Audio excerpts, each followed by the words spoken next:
story. I'm 44 years old, I'm a mother to 3 grown men, and I've been happily married to my husband for the past 16 years. I faced a lot of tragedy in my life with my parents. I have unfortunately lost both of my parents at very young ages to pancreatic cancer. It was enough to scare me, but not enough to make me start becoming healthy at that point in time. I have been obese my whole entire life. I have yo-yo dieted. I've lost 50 pounds. I've gained 50 pounds. I lost it again. I put back on 70 pounds. Over the years, I've owned various pieces of exercise equipment. I've tried all the fad diets out there. Needless to say, none of those ever really helped me at all.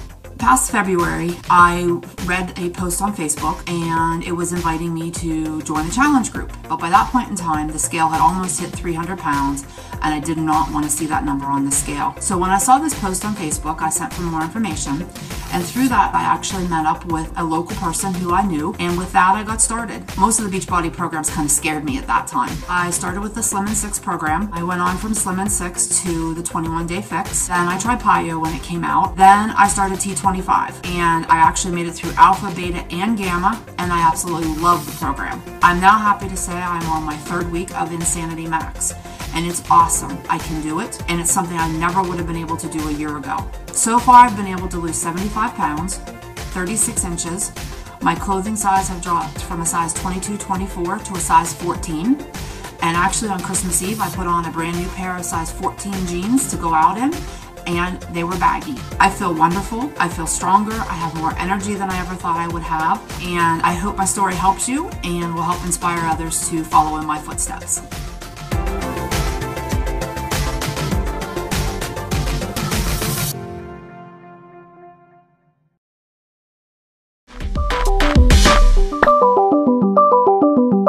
Hello, my name is Amy and I'm here to share with you my weight loss journey. I'm a Southern girl, as if you couldn't tell. Born and raised down here in the South with our good old fried chicken, macaroni and cheese, and mashed potatoes. Yeah, the cliches are true. As if that wouldn't lead to a life of obesity to begin with.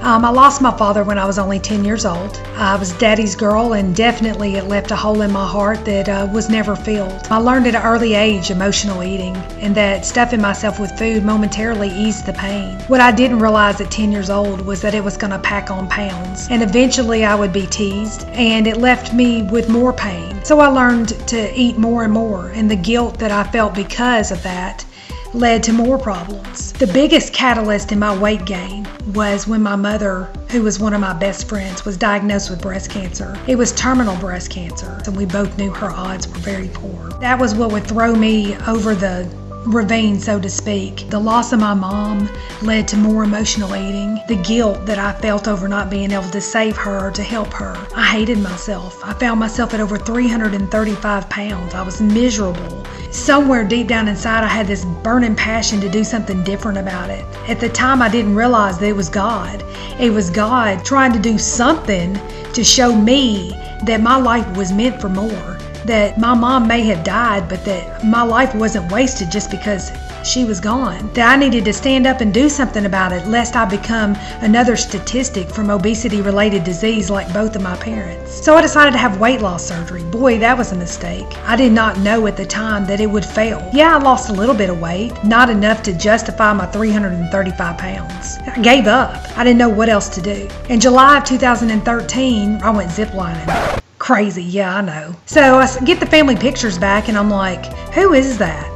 It was me, the biggest I'd ever been. I'd gained almost all of my pre-surgical weight back, the heaviest I'd ever seen myself, and I was disgusted.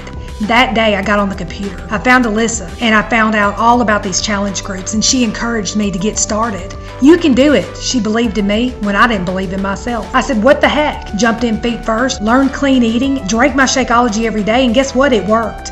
So after losing a good amount of weight in the first few months, I approached Alyssa and I said, everybody needs this. I want to help people that have 50 pounds, 100 pounds of weight to lose. And she said, let's do it. Become a coach. I never looked back. I've lost over 150 pounds. I've become a coach. I have accountability. I have my journey to share with you and everyone else in this world. I want to free anyone and everyone who needs it. After all, isn't that what life is about? Saving lives, altering the future, restoring health, and instilling belief. Belief that you can do this. You can do anything you set your mind to. So what I challenge you today is to step outside your prison, whatever it may be. Rise above your circumstances. Live your best life yet. That's what I'm going to do.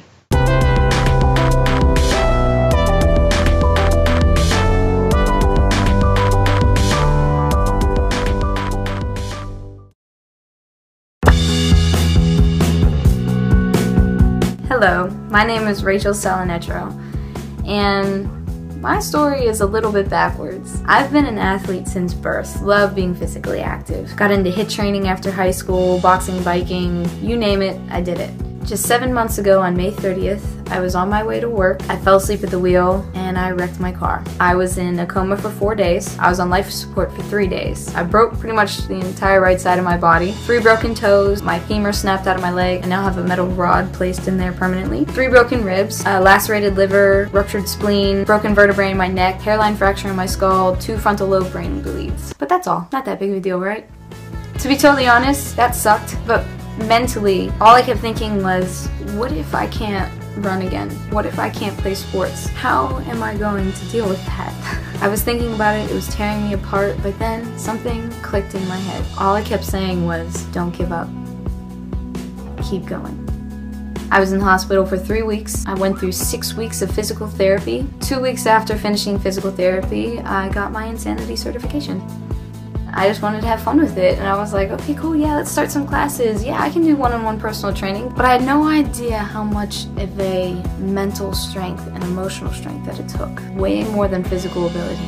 This is what I want to say. There's nothing special about me. I'm skin and bone and muscle, just as anybody else. It was a decision. Anybody can be an inspiration. You have to make that choice to inspire others or inspire yourself, because that's the only way change is going to happen is within you. Rebuild yourself from your own destruction. It can be anything. You can save yourself and rebuild somebody that's more beautiful. Hope is always there as long as your heart's beating. Hope is always there as long as you're still breathing. I don't care if you lose a limb. I don't care if you've went through surgery. I don't care if you've been in an accident. Not one thing in this world is impossible. So go take on the world. Thank you for allowing me to share my story. Have a good night, everybody. Thanks.